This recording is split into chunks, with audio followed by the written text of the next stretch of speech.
चंदनपुर नाम का एक गांव था। उसी गांव में मोहिनी नाम की एक औरत रहती थी। मोहिनी अपनी 5 साल की बेटी चारू के साथ एक छोटी सी झोपड़ी में रहा करती थी। मोहिनी का पति गोपाल दिन भर खेतों में काम करने के बावजूद भी ज्यादा पैसे नहीं कमा पाता था। एक रोज गोपाल मोहिनी से कहता है, अरे भाग्यवान, अब इस गांव में कुछ नहीं रखा है।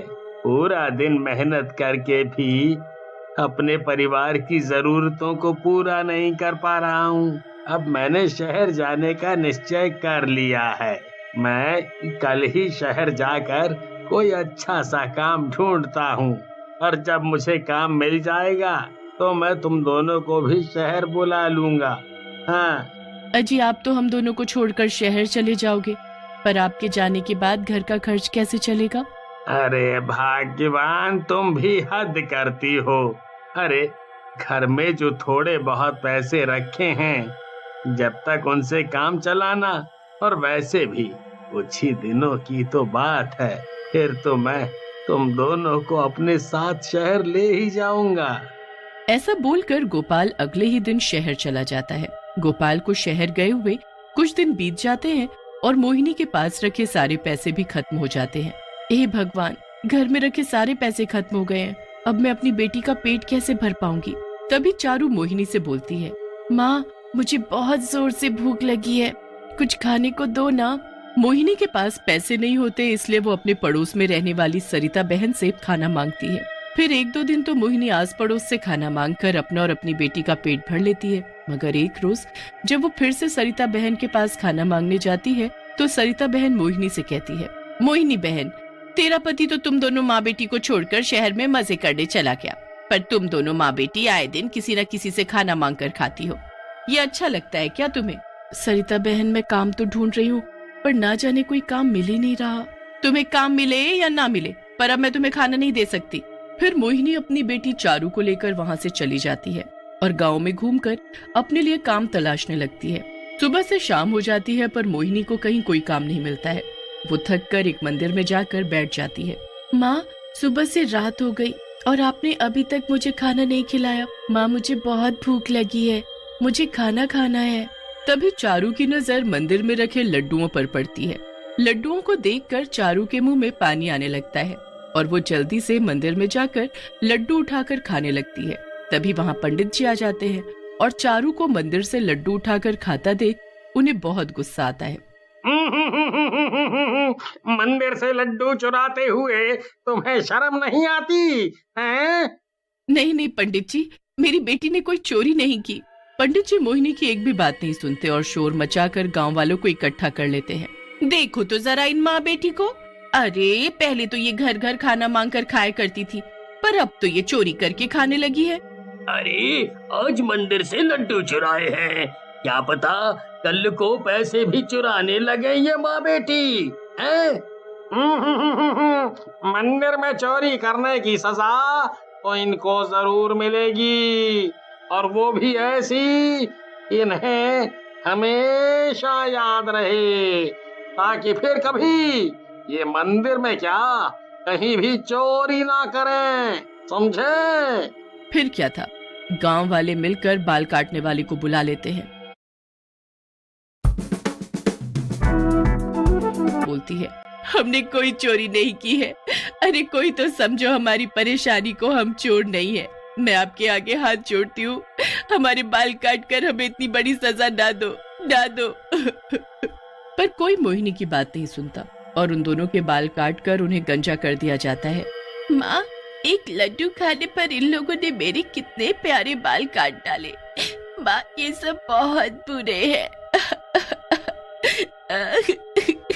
फिर सभी गांव वाले मोहिनी और चारू को गंजा देखकर जोर जोर से हंसने लगते हैं।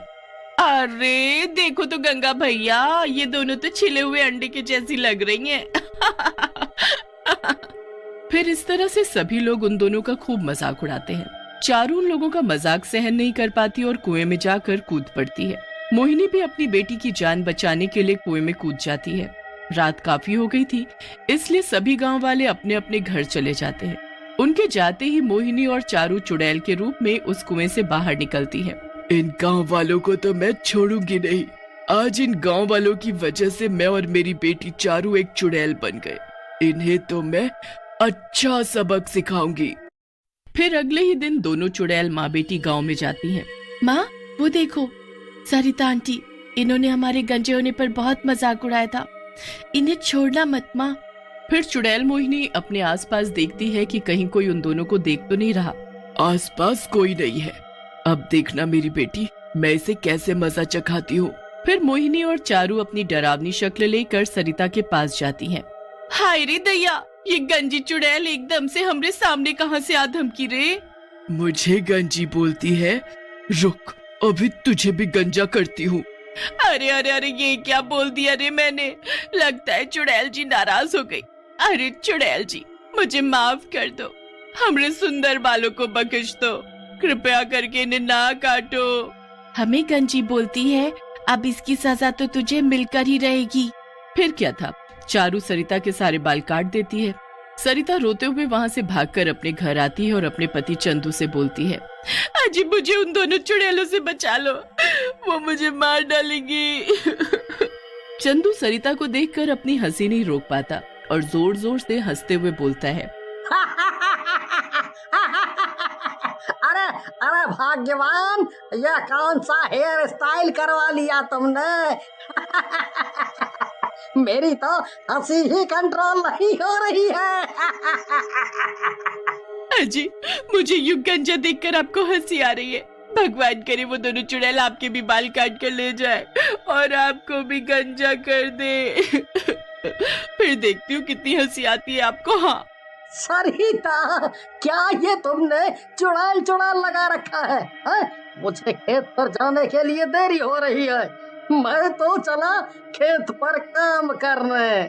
चंदू सरिता की बात का यकीन नहीं करता और खेतों पर काम करने के लिए चला जाता है। फिर सरिता घर से बाहर निकलती है तो आसपास के लोग सरिता को गंजा देखकर उसका मजाक उड़ाने लगते हैं। सरिता सभी लोगों को गंजी चुड़ैल वाली बात बताती है। उसकी बात सुनकर सभी के होश उड़ जाते हैं। चुड़ैल चुड़ैल बोल कर काहे डरा रही हो सरिता बहन, वैसे इस रूप में भी आप बहुत ही खूबसूरत लग रही हो। कालू की बात सुनकर सभी लोग जोर जोर से हंसने लगते हैं। हंस लो, जितना हंसना है हंस लो, जब वो दोनों गंजी चुड़ैलें तुम सबको भी गंजा कर देगी ना, तब पता चलेगा तुम्हें। फिर उसी रात दोनों चुड़ैल गांव के कुछ और लोगों को भी गंजा कर देती हैं और उन लोगों के बालों को अपने साथ ले जाती हैं। चुड़ैल को गांव से बाहर निकलते हुए पंडित जी देख लेते हैं और वो तुरंत पहचान जाते हैं कि ये चुड़ैलें कोई और नहीं बल्कि मोहिनी और उसकी बेटी चारू है। फिर सुबह होती है तो कालू और गांव के कई लोग अपने आप को गंजा देखकर बहुत हैरान होते हैं और वो घर से बाहर निकलकर बोलते हैं, अरे भैया देखो तो मेरे सुंदर बालों का क्या हो गया है।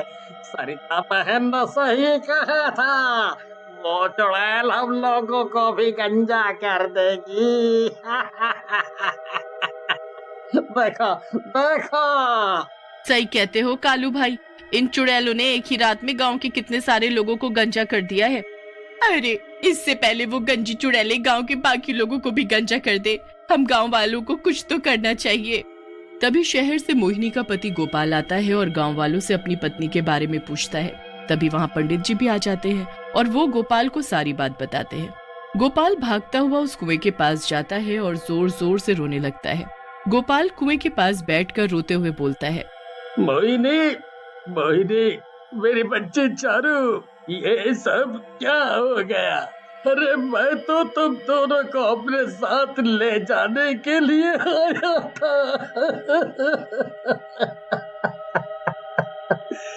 तभी कुएं से दोनों गंजी चुड़ैल बाहर निकलती हैं।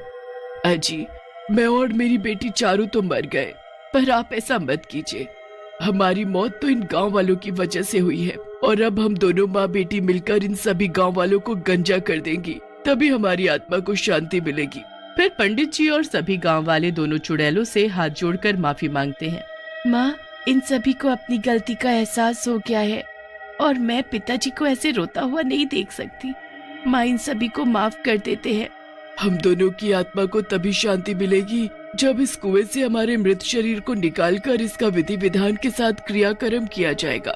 फिर गांव के लोग कुएं से मोहिनी और चारू की लाश को बाहर निकालते हैं जिसके बाद पंडित जी पूरे विधि विधान के साथ उनका क्रियाक्रम करते हैं, जिसके बाद दोनों माँ बेटी की